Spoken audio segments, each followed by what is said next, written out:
जय हिंद दोस्तों, स्वागत है आप सभी का आपके अपने परिवार एग्जाम इंडिया पर। कैसे हैं आप सभी? उम्मीद करती हूँ आप सभी एकदम स्वस्थ होंगे और आप सभी की पढ़ाई भी बहुत बेहतरीन चल रही होगी। तो आज हम अपने हिंदी के 7वें प्रैक्टिस सेट को सोल्व करने जा रहे हैं। तो उससे पहले मैं आप सभी को बता दूं कि बच्चे बहुत डरे हुए हैं क्योंकि 18 फरवरी बहुत नजदीक आ रही है। तो दोस्त, हमें डरना नहीं है क्योंकि हमें पता है हमने तैयारी अच्छी की है। हम सिर्फ हमें मेहनत में कोई कसर नहीं छोड़नी है। बाकी देखिए, रिजल्ट सिर्फ दूसरे जब एग्जाम हॉल से हम निकल के आते हैं हम तभी डिसाइड कर सकते हैं कि सिलेक्शन होगा या नहीं होगा। अभी आपको सिलेक्शन के बारे में नहीं सोचना है, अभी आपको सिर्फ अपना एग्जाम टारगेट करना है, ठीक है। तो कहते हैं ना कि खुल जाएंगे सभी रास्ते, तू रुकावटों से लड़ तो सही, सब हासिल होगा, तू अपनी जिद पे अड़ तो सही। तो दोस्त, इसी के साथ हम अपनी आज की क्लास को स्टार्ट करते हैं क्योंकि रुकावटें तो जिंदगी का पार्ट है। जो इनसे थक जाएगा, लड़ेगा नहीं, वो वहीं रुक जाएगा, ठीक है। तो दोस्त, पढ़ाई में ना जब ये रुकावटें आती है ना, पढ़ने का मजा भी तभी है। ऐसे ही आप नॉर्मली पढ़ाई कर रहे हो, उसका क्या मजा? रुकावटें आएगी, उनसे लड़िए, तभी सब हासिल होता है, ठीक है। तो चलते हैं आज की क्लास पे और ये है हमारा पहला प्रश्न कि भारत में सर्वाधिक बोले जाने वाली भाषा कौन सी है। आपको भारत में बताना है कि भारत में जो सर्वाधिक बोली जाती है वो कौन सी लैंग्वेज है, ठीक है। तो सभी जानते हैं हिंदी। हिंदी जो भाषा है हमारी, वो भारत में सबसे ज्यादा बोली जाती है। 55 करोड़ 55 करोड़ की आबादी में आपको दोस्त बता दूं क्या बोलती है, आपकी हिंदी ही बोलती है। 55 करोड़ की आबादी भारत में जो है वो हिंदी बोलती है। इसके बाद हम 10 टॉप लैंग्वेज की बात करते हैं जो भारत में बोली जाती है। हिंदी के बाद दूसरा जो स्थान है वो है आपकी मराठी, और मराठी भी लगभग 50 करोड़ के आसपास में बोली जाती है। मराठी के बाद है हमारी तमिल, मराठी, तमिल, तेलंगु, गुजराती, सभी वो लैंग्वेज है। गुजराती गुजराती हो गुजराती गुजराती के बाद है आपकी उर्दू। उर्दू भी हमारे भारत प्यारे देश में बोली जाती है। उर्दू के बाद है आपकी कन्नड़, कन्नड़ भाषा है। और मलयालम, मलयालम, ये भी आपकी टॉप लैंग्वेज थी जो भारत में आपके बोली जाती है। और मलयालम जो है वो आपको मैं बता दूं कि केरल में सबसे ज्यादा बोली जाती है और ये वहाँ का एक फेस्टिवल भी है, ठीक है। तो ये बात आपको याद रखनी थी। प्रश्न का उत्तर ए बिल्कुल ठीक था। आगे बढ़ते हैं। निम्न में से अल्प प्राण वर्ण कौन से हैं? अल्प प्राण, देखिए पहले अल्प प्राण समझते हैं कि अल्प प्राण क्या होता है। देखिए, अल्प यानी कि थोड़ा, प्राण जिसको बोलने में कम वायु लगे, ठीक है, मतलब आपको एनर्जी कम लगानी पड़े, वो होता है हमारा अल्प प्राण, ठीक है। हम सभी जानते हैं हमारे 5 ग्रुप होते हैं। तो अल्प प्राण यानी कि जिसमें आपको कम वायु की जरूरत पड़े, ठीक है। तो मैं आपको बता दूं, आपका पहला वर्ग, आपका तीसरा वर्ग, और जो आपका 5th वर्ग है, ठीक है। उसके बाद जो आपके 10 स्वर हैं। अब आप कहेंगे कि मैम ये आज आपने कौन सा लॉजिक बता दिया, कहाँ से पढ़ के आए हो कि 10 स्वर होते हैं? तो दोस्त, उच्चारण की दृष्टि से जो आपके 10 स्वर होते हैं, क्योंकि जो रे है वो आपका उच्चारण की दृष्टि से स्वर नहीं है, ठीक है। उच्चारण की दृष्टि से इसे व्यंजन माना जाता है। क्यों माना जाता है? इसमें रे का प्रयोग हो रहा है, और रे हमारा कैसा शब्द है? व्यंजन ही तो है। इसलिए उच्चारण की दृष्टि से हमारा जो रे है वो स्वर नहीं है। लेकिन अगर हम नॉर्मली व्यंजन स्वर की बात करें तब हमारा रे उसमें शामिल होता है, ठीक है। तो जो उच्चारण की दृष्टि से 10 स्वर होते हैं वो, के बाद प्लस आपका उत संक्षिप्त व्यंजन। उत संक्षिप्त व्यंजन आपका कौन सा था बताएंगे? अंगा, ठीक है, अंगा। और आपके ये रे आपका वे, ये सभी बताएंगे। ये रेलवे, ये रेलवे मैंने आपको क्या बताया था? ये रेलवे क्या होते हैं? अंतस्थ व्यंजन। क्या है ये? अंतस्थ व्यंजन, ठीक है। तो ये सभी हमारे क्या है? ये सभी हमारे अल्पविराम है। अब ये जो मैंने फर्स्ट, थर्ड, फोर्थ ग्रुप लीजिए, ये क्या है? ये सभी तो आप जानते हैं ना, वो हम बनाते हैं ना क्या का, मैंने आपको बताया था जो कंठ से निकलते हैं, तालु से निकलते हैं, मादू से निकलते हैं, वो सभी। तो जो हमारी वो टेबल बनते हैं ना, उसमें फर्स्ट ग्रुप, सेकंड ग्रुप, उनको ग्रुप बोलते हैं। तो इसी में अल्प विराम में जो हमारा आता है वो फर्स्ट, थर्ड, फोर्थ, आपके 10 स्वर, उत्संक्षिप्त व्यंजन, अंगा, ये रह लेवे यानी कि अंतस्थ व्यंजन जो होते हैं ये सभी आपके अल्प प्राण होते हैं। ठीक है। उसके बाद महाप्राण, महाप्राण भी आपके इसी का मतलब एक वो होता है। तो महाप्राण को भी आज हम यही देखते हैं। आपका सेकंड और फोर्थ ग्रुप जो है क्या है, सेकंड और फोर्थ ग्रुप जो है वो आपका जो महाप्राण है उसे डिनोट करता है। ठीक है। और इसमें आएगा आपका से, और है। ठीक है। और जो एक जो संक्षिप्त व्यंजन बनता है डे, वो भी किस में आएगा, आपके इसी में आ जाएगा, इसी का पार्ट है। ठीक है। तो हमारे प्रश्न पूछा गया था कि अल्प व्यंजन, तो हमारा हम जानते हैं कि कै जो आता है पहले ग्रुप में जो आता है वो हमारा कैसे और अंगा तक अंगा तक आता है। ठीक है। तो आपको छह थे फे तो कोई मतलब ही नहीं है, क्योंकि इस ग्रुप से हमारा मतलब नहीं है। कै और गै किस ग्रुप में आएंगे, हमारे पहले ग्रुप में आ जाएंगे। तो हमारे अल्प प्राण कौन से होंगे, कै और गै हमारे अल्प प्राण होंगे। ठीक है। महाप्राण भी आपको याद रखना है। दूसरा और चौथा ग्रुप से है और ये डे है, सॉरी ये भी आपको याद रखना है। ठीक है। आगे बढ़ते हैं। निम्न में से बताइए कि किस शब्द में द्वित्व व्यंजन है। द्वित्व व्यंजन यानी कि दो व्यंजन का प्रयोग किया गया है। तो पुनः, इलाहाबाद, दिल्ली और उत्साह। देखिए दिल्ली, दिल्ली में आपको द्वित्व व्यंजन है। ऐसे ही बच्चा, क्या बच्चा, बच्चा में भी आपका कौन सा व्यंजन है, द्वित्व व्यंजन है। और दिल्ली भी आपका द्वित्व व्यंजन का उदाहरण है। आगे बढ़ते हैं। मंदाकिनी की जलधारा अजस्र रूप से प्रभावित रही थी। देखिए अजस्र का आपका रूप बताना है कि उसका मतलब मीनिंग क्या होता है, उसका और पर्यायवाची हम क्या बना सकते हैं। अजस्र ही, अजशस्त्र, अजशस्त्र, ये दोनों एक ही एग्जाम्पल, सॉरी ऑप्शन हो गए। और अजसर, तो अजशस्त्र का मतलब सी और डी जो होंगे वो बिल्कुल हमारे सही उत्तर होंगे, सी और डी।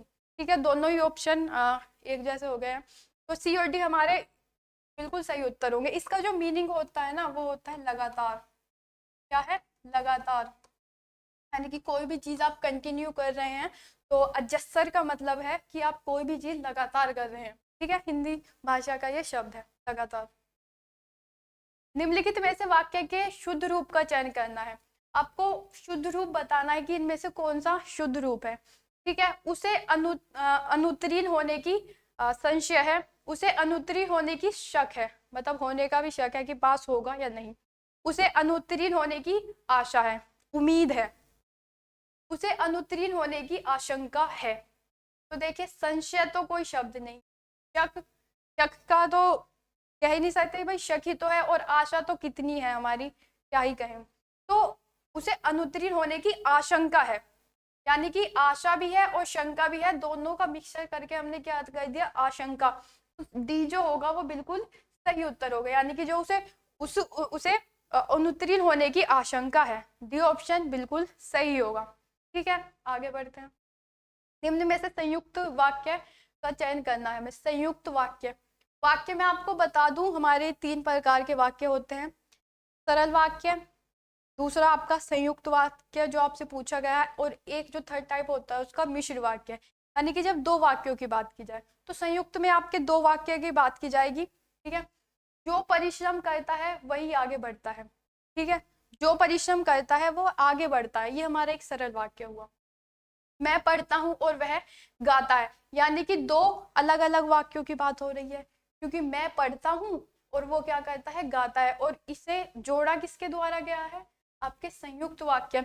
इंग्लिश में आपने सुना होगा कंजक्शन होते हैं, इफ, दैट, बिकॉज के द्वारा हम जोड़ते हैं ना। तो ठीक ये भी उसी का एक पार्ट होता है कि हम किसी शब्द द्वारा इनको 2 अलग अलग वाक्यों को जोड़ देते हैं। जैसे हमने जोड़ा मैं पढ़ता हूँ और वह गाता है, तो ऑप्शन बी जो होगा वो बिल्कुल सही उत्तर होगा। ठीक है। संयुक्त वाक्य होगा ये हमारा एक, बाकी वो गलत है। अंके छक, अंके छक का आपको बताना है कि मीनिंग क्या होता है। पूरा नहीं लिखा है, आपको उसका अर्थ बताना है कि जो अनेखाती शब्द है ये, कि अंके छक का जो शब्द अर्थ है वो क्या होता है। आय व्यय के आंकड़ों की जांच करने वाला, अंगरक्षकों का कर्म निर्धारित करने वाला, अंकों के साथ खेलने वाला, या फिर गणना करने वाला। तो देखिए अंके छक जो होता है आय व्यय, आय व्यय के आंकड़ों की जांच करने वाला जो होता है उसे हम अंकेक्षक बोलते हैं। ठीक है, आगे बढ़ते हैं। गरिमा का विलोम शब्द है। गरिमा, गरिमा किसी का नाम भी हो सकता है, लड़कियों का ही होता है। ठीक है, तो गरिमा का आपको विलोम शब्द बताना है कि क्या होगा। अंधकार, लघिमा, घृणा या फिर नीचता। देखिए, अंधकार शब्द है तो अंधकार का हम सभी जानते हैं रोशनी होगा, अंधकार रोशनी। और प्रकाश भी बोल सकते हैं, प्रकाश भी होगा। और प्रकाश को ही हम आलोक भी बोलते हैं।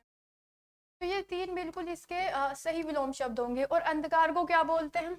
अंधकार को तम तिमिर, तम तिमिर।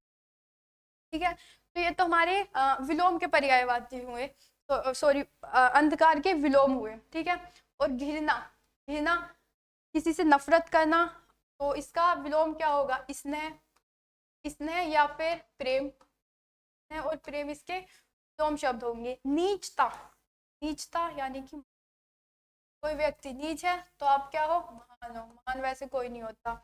तो हमें से गरिमा का पूछा गया तो ऑप्शन बी जो होगा वो बिल्कुल सही उत्तर होगा, लघिमा। कई बार हम एग्जाम में थोड़ा कंफ्यूज हो जाते हैं, कुछ देर के लिए ठहर जाते हैं। कई बार हमें प्रश्न का उत्तर हमें पता होता है लेकिन नहीं पता चल पाता है, उस टाइम हम थोड़ा कंफ्यूज होते हैं। तो बताए आप एक स्मार्ट वर्क कर लिया करो, जो बाकी के ऑप्शन होते हैं ना उनसे खेल लिया करो कि इसका क्या हो सकता है क्या नहीं हो सकता, तो जो फिर बचेगा ना वही आपका उत्तर होगा, क्योंकि बाकी जो तीन ऑप्शन है उसके साथ आप खेल चुके हो। तो दो मान लीजिए आपको दो ऑप्शन पता है तो पहले उन्हें तो सोल्व कीजिए, यानी कि दो दो करते गए, दो बचते हैं तो दो में 50% अगर आपको कोई चीज याद होती है ना तो वो आपको दो में हेल्प कर देगी, दो में आप करेक्शन कर पाओगे कि कौन सा इसका सही उत्तर होगा। तो थोड़ा स्मार्ट वर्क किया करो दोस्त। ठीक है, आगे बढ़ते हैं। धाता का पर्यायवाची शब्द आपको बताना है कि धाता का पर्यायवाची शब्द कौन सा है। विष्णु, धाय, पक्ष या फिर हाथ।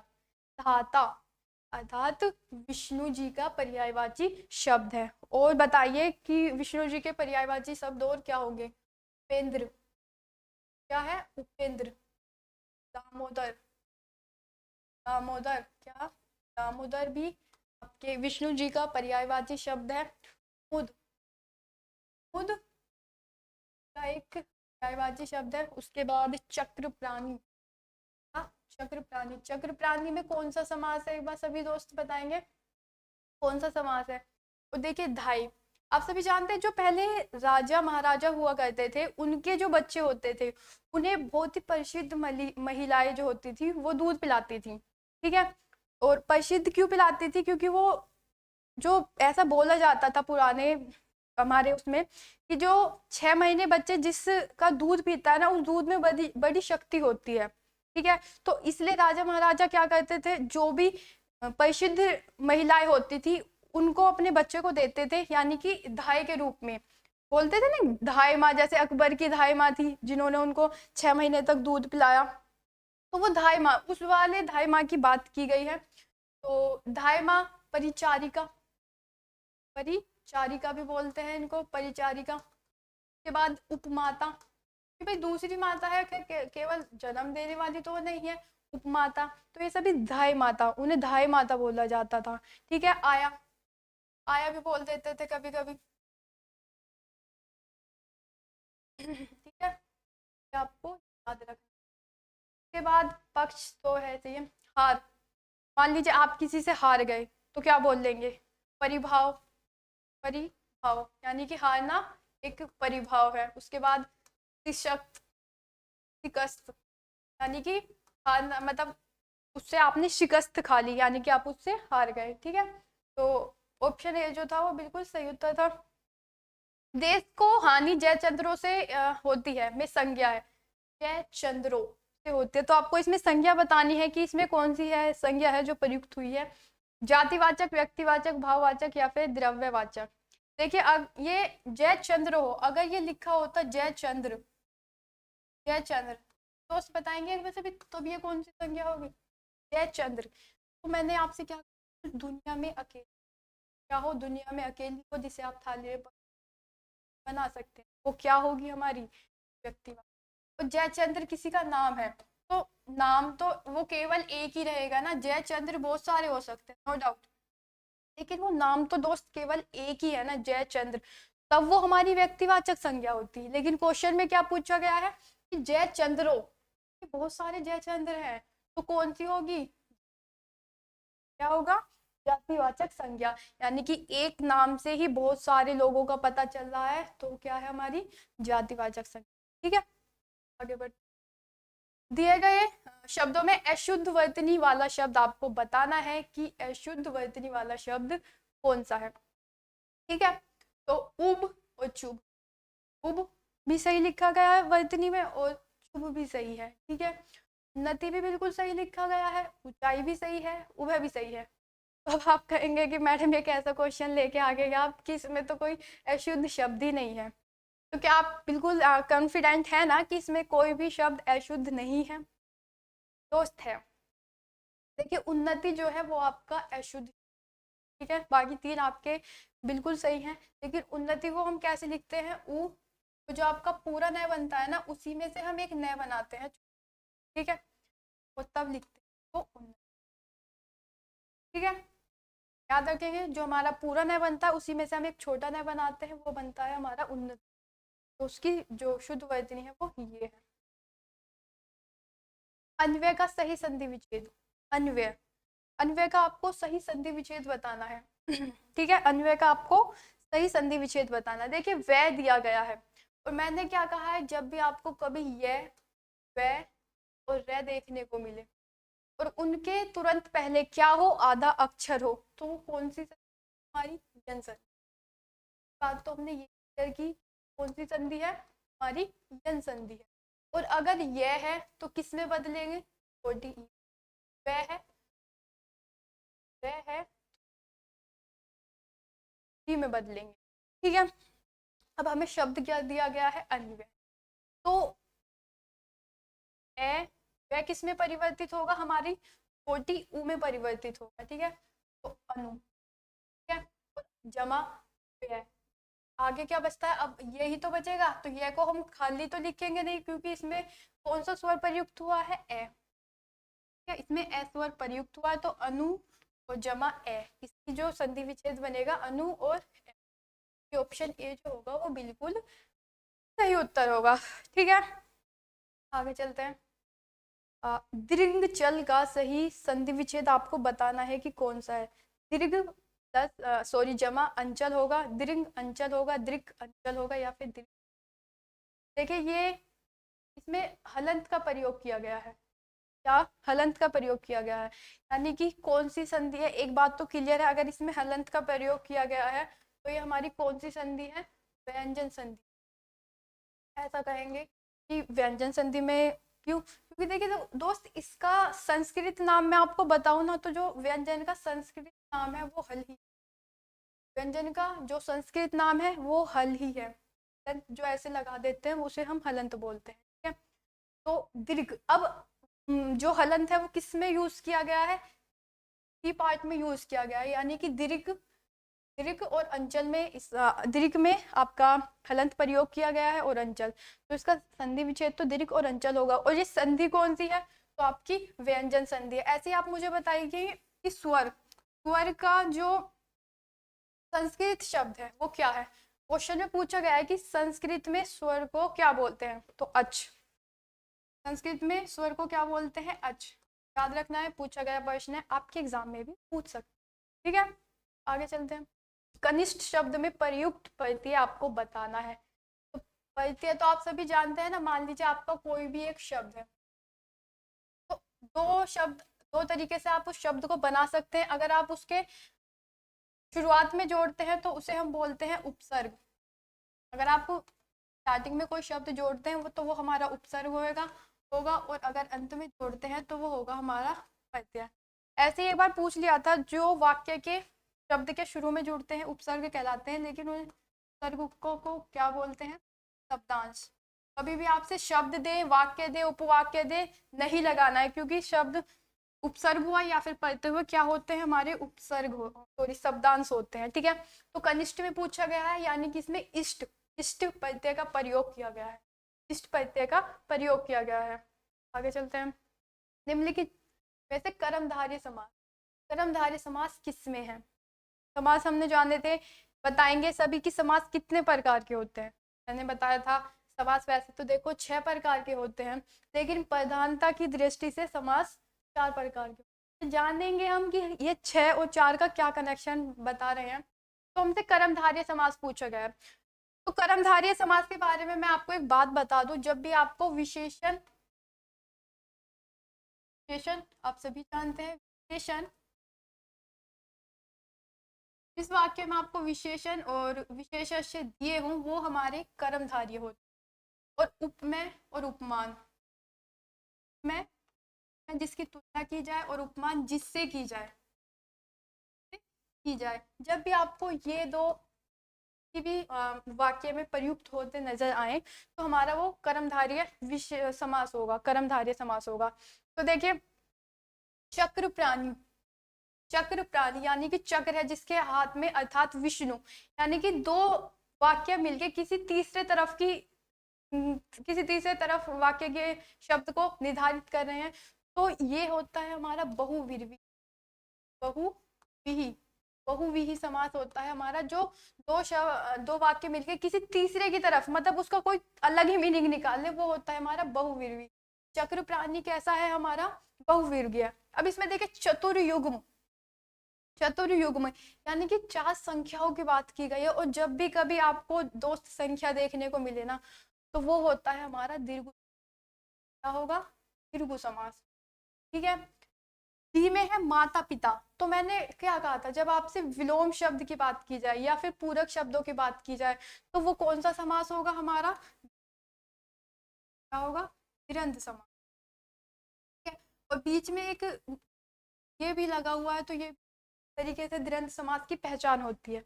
तो कर्मधारय समास कौन सा हुआ हमारा, नीलोपतलम, यानी कि नीला कमल का जो नीला कमल, यानी कि कमल की विशेषता बताई जा रही है कि कमल कैसा है, कमल नीला है, की विशेषता बताई गई है। कमल विशेषण है तो वो नीला विशेषण है, उसकी विशेषता बता रहा है। कमल की तुलना किससे की जा रही है, नील से, नीला, उसकी तुलना बताई जा रही है कि वो कैसा है, नीला है ना। तो क्या प्रयोग हुआ हमारा, विशेषण विशेषण प्रयोग हुआ, तो कैसा समास है हमारा, जो सी है वो बिल्कुल सही उत्तर होगा। ठीक है, आगे बढ़ते हैं।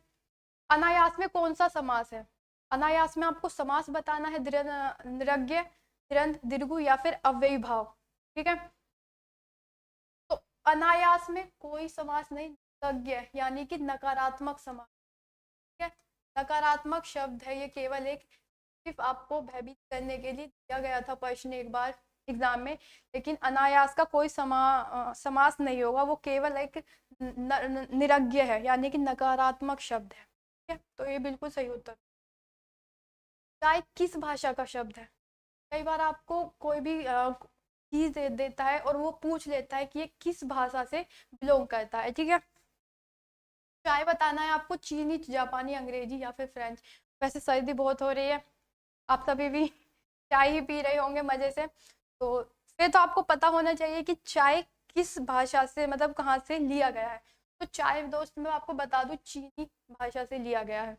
चाय हुआ आपका, लीची हुआ, क्या आपका कहाँ से लिया गया है, चीनी भाषा से ही लिया गया है। जापानी से क्या लिया गया है, रिक्शा, तो आप बोलते हैं ना रिक्शा, वो कैसा शब्द है आपका, जापानी। अंग्रेजी की बात करें तो आप सभी डॉक्टर लिखते हैं, ठीक है, डॉक्टर लिखते समय आप ये प्रयुक्त करते हैं। ठीक है, तो ये शब्द जिसमें भी प्रयुक्त होता है ना वो सभी हमारे अंग्रेजी शब्द है, जैसे डॉक्टर हुआ, कॉलेज, कॉलेज में भी हम प्रयुक्त करते हैं यही शब्द। के बाद हॉस्पिटल हुआ, हॉस्टल हुआ, उसमें ये सब प्रयुक्त होते हैं, तो ये सभी हमारे कैसे हैं, अंग्रेजी शब्द हैं। फ्रेंच में हम क्या यूज करते हैं, जैसे कूपन, चाय पत्ती में 10 रुपए का कूपन टूडे में निकलता है ना, टूडे में, येलो वाली टूडे में कूपन निकलता है, लेकिन 10 से 15, 20, 25 का ही निकलता है। ठीक है, कूपन निकल गया। और मेनू, आप जब कभी भी रेस्टोरेंट में जाते हैं तो वो जो वेटर लेके आते हैं ना, मेन्यू दिखा दो कि आपके यहाँ पे क्या क्या डिशेज हैं, तो वो मेन्यू शब्द भी आपका फ्रेंच भाषा से लिया गया है। ठीक है, और सबसे बेहतरीन और सबसे इम्पोर्टेंट आपका अंग्रेजी क्या है, अंग्रेजी और अंग्रेज, अंग्रेजी और अंग्रेज किस भाषा से लिए गए हैं? आपकी फ्रेंच भाषा से ही लिए गए हैं। जो आप अंग्रेजी बोलते हो, अंग्रेज एक शब्द अलग भाषा यूज हुई थी, वो किससे ली गई है दोस्त? आपकी फ्रेंच भाषा से ही ली गई है, तो नोट जरूर कर लीजिए। आगे बढ़ते हैं।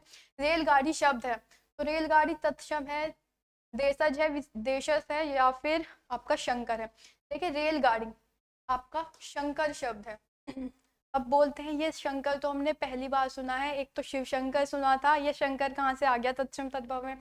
तो दोस्तों मैं बता दी, शंकर जो होते हैं ना, ये शंकर दो भाषाओं से मिलकर बनते हैं। दो भाषाओं से कैसे मिलकर? दो भाषाओं से मिलकर बनते हैं आपसे कौन से शब्द? शंकर शब्द। क्या अब मानते हैं वो? जैसे आपका हुआ अशु, अशु गैस हुआ, अशु गैस, तो अशु आपका कैसा शब्द है? सब जानते हैं, श्रेय लगा है, तो कैसा शब्द है हमारा? तत्सम शब्द है, तत्सम शब्द है। और गैस, गैस कैसा शब्द है आपका? अंग्रेजी शब्द है, शब्द है अंग्रेजी। तो दो भाषाओं का मेल हुआ इसमें, अशु गैस में हमारी दो भाषाओं का मेल हुआ, एक तो हमारी तत्सम और दूसरी अंग्रेजी। तो ये कैसे शब्द हुए? ये संकर शब्द हुए। जब दो भाषाओं का प्रयोग किया जाए तो कौन से शब्द होते हैं? वो हमारे संकर शब्द होते हैं। ऐसे ही आप मान लीजिए ऑपरेशन कक्ष, क्या है?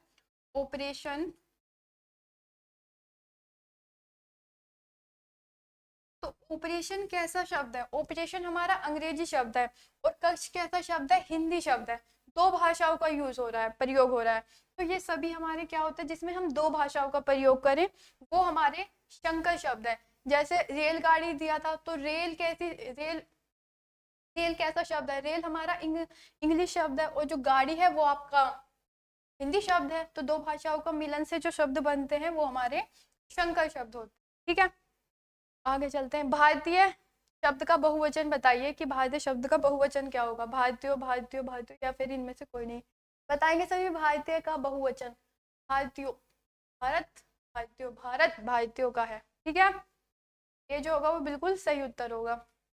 निम्नलिखित शब्दों में से स्त्रीलिंग शब्द आपको बताना है कि स्त्रीलिंग शब्द कौन सा होगा? अपराध, अध्याय, स्वदेश, या फिर स्थापना। तो मैंने क्या कहा था, जब भी आपसे पुल्लिंग और स्त्रीलिंग पूछे तो आपको एक ही बात याद रखनी है, क्या? उसका वाक्य बनाइए, वाक्य प्रयोग कीजिए, आपको तुरंत पता चल जाएगा। उसने अपराध किया, पुल्लिंग है। अध्याय, उसने 5वां अध्याय पूरा किया, उसने 5वां अध्याय पूरा किया, पुल्लिंग है। स्वदेश यानी कि जो अपने देश में उत्पन्न हो, तो इसमें भी आपका पुल्लिंग की है। लेकिन 1947 में किसकी स्थापना हुई? किसी की स्थापना नहीं हुई। 1900 कुछ भी समझ लीजिए, ताजमहल की स्थापना हुई। क्या हुई? ताजमहल की स्थापना हुई। और भैया जी जिसमें भी आपका छोटा ई, बड़ी और क्या ये तीनों आ जाए, मतलब ये तीनों आपकी हमेशा क्या होंगी? क्या होंगी? बाकी जितने भी आपके वर्ण बचते हैं वो आपके पुल्लिंग में आते हैं। तो स्थापना हुई यानी कि वो हमारा स्त्रीलिंग हुआ। मैंने कहा ना, जब भी आपको पुल्लिंग और स्त्रीलिंग से क्वेश्चन कभी भी आपको देखने मिल जाए, तुरंत आप वाक्य बनाइए। जो ऑप्शन दिए गए हैं उनके वाक्य बनाइए, आपको तुरंत पता चल जाएगा कि कौन सा पुल्लिंग है और कौन सा स्त्रीलिंग है। ठीक है, आगे चलते हैं। इनमें से अनिश्चितवाचक सर्वनाम कौन सा है? अनिश्चित सर्वनाम बताना है आपको कौन सा है। देखिए कौन, तो कौन तो पर्सनवाचक सर्वनाम है। कौन, क्या, क्यों, ये सभी आपके पर्सनवाचक सर्वनाम है। जो जैसा करेगा वैसा भरेगा, यानी कि संबंधवाचक सर्वनाम है ये तो जी। ठीक है, अब वह हमारा जो हमारा पुरुषवाचक सर्वनाम था उसका सबसे अंतिम भाग, यानी कि अंतिम भाग कौन सा? पहला था उत्तम, फिर मध्यम, और तीसरा अन्य। अन्य पुरुष में आपका वह आएगा, अन्य पुरुष में आपका वह आएगा। लेकिन कोई, या कोई की क्या पता हमें, कोई कितना कैसे, तो वो सभी क्या है? हमारे अनिश्चित सर्वनाम है। ठीक है, कोई। आगे चलते हैं। किस वाक्य में अच्छा शब्द का प्रयोग विशेषण के रूप में हुआ है? विशेषण का प्रयोग किस वाक्य में सही हुआ है वो आपको बताना है। पहला है तुमने अच्छा किया जो आ गए, वह स्थान बहुत अच्छा है। अच्छा, तुम घर जाओ, तुम घर जाओ। अच्छा है, वह अभी आ जाए। ठीक है, तो देखिए विशेषण का प्रयोग सही किस में हुआ है वो हमें बताना है। तो यह स्थान बहुत अच्छा है, बी ऑप्शन जो है वो बिल्कुल सही है। यह की पहचान बताई गई, यह जो स्थान है ना वो बहुत अच्छा है, यानी कि विशेषणता सर्वनाम की विशेषता बताई गई है, और जो संज्ञा और सर्वनाम की विशेषता बताएं वही क्या है, हमारे विशेषण है। ठीक है, आगे बढ़ते हैं। सामान्य वर्तमान काल का उदाहरण है। सामान्य वर्तमान, जैसे आपसे पूछा गया है कि सामान्य वर्तमान काल का आपको उदाहरण बताना है। तो सीता बाजार जाती होगी। सीता बाजार जाती होगी यानी कि संभावना है, केवल पक्का नहीं पता है कि वह जाएगी ही या जा चुकी है, क्या है, यानी कि संदिग्ध, क्या है, संदिग्ध वर्तमान, वर्तमान, संदिग्ध वर्तमान है। ठीक है, के बाद अगला देखते हैं। तो रमेश ने समाचार पत्र पढ़ा। समाचार पत्र पढ़ा यानी कि पढ़ लिया है।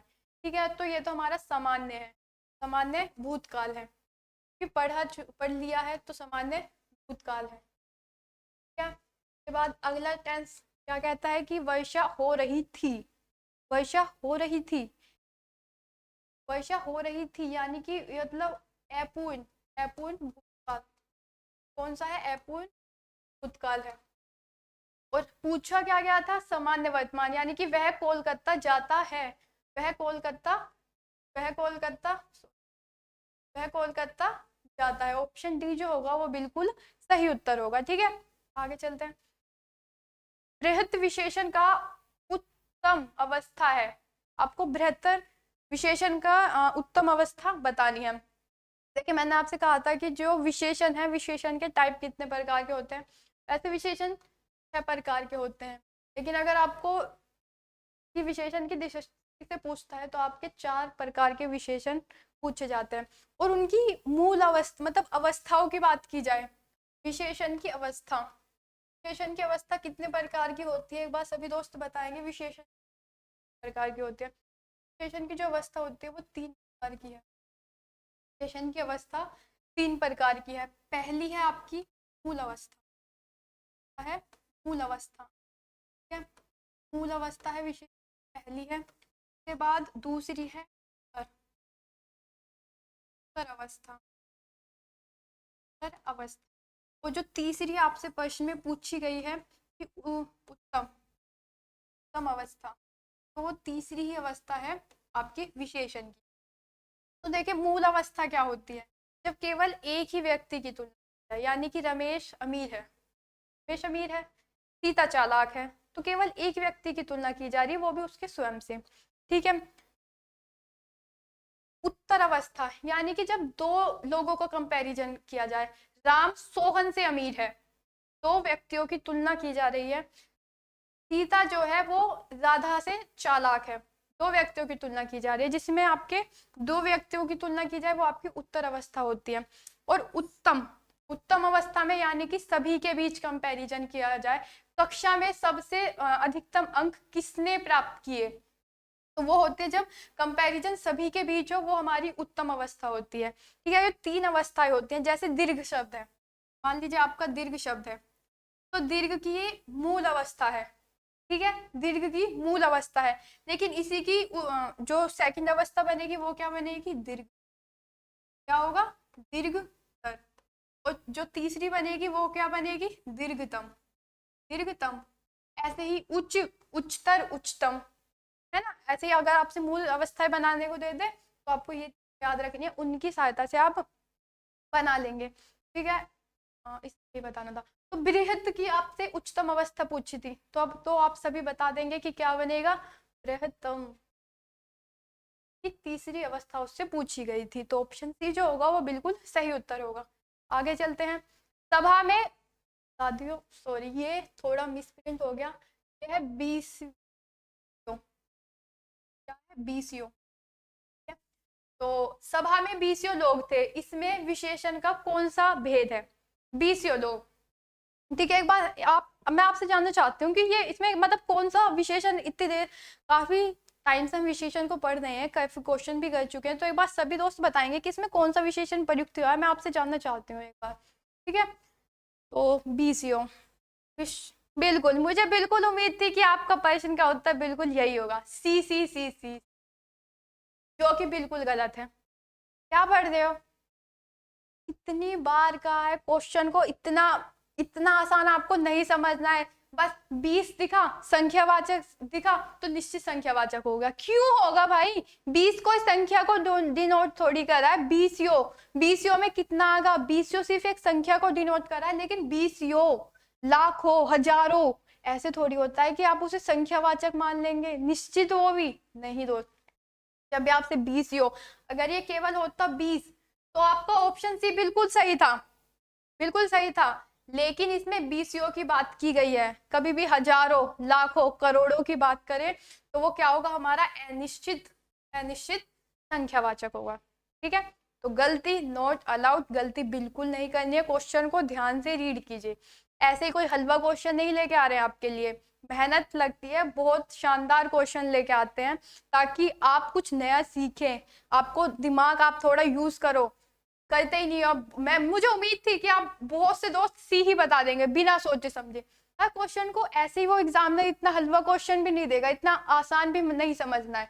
मानती हूँ हिंदी सब्जेक्ट थोड़ा इजी होता है, लेकिन आप पढ़ेंगे ना हिंदी को, हिंदी साहित्य के बारे में, तो भाई मैं बहुत टफ मानती हूँ उसको। ठीक है ना, तो एक हर सब्जेक्ट अपने आप में एक टफ है। ठीक है, लेकिन कोई कोई हमें इजी लगता है, तो हमें हिंदी को इतना इजी भी नहीं लेना है। ठीक है, तो गलती नोट अलाउड।